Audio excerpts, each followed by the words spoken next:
Baadhi ya wanaume vijana pia unakuta baba mmoja, yani mtoto mmoja anakuwa na baba wawili. Je, wewe kama wewe binafsi swala kama hili ulishawahi kulisikia kwa upande wako au ulisikia kwa watu wengine? Asante sana. Kiukweli kabisa ni kwamba hili swala unaloliongea na kuwa nalisikia tu ila sijawahi kuthibitisha. Ndio. Lakini kwa kuwa umeliongea naamini laweza likawepo. Ndio. Sasa na kama kweli lipo basi itakuwa ni kinyume sana na utaratibu wa kuishi. Ndio. Na maisha yetu ya kawaida. Kwa hiyo mimi naona ni jambo baya.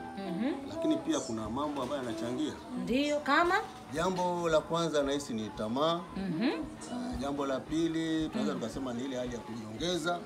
Tamaa kwa upande gani? Kwa sisi watoto wa kike au wanaume? Fafanua hapo vizuri wanakusikia. Kwa sababu unaongelea wanawake ndio wanafanya mambo, wanaweza kufanya. Wanawake, si ndio? Kwa tunapokutana na mwanamke mwenye tamaa. Ndio.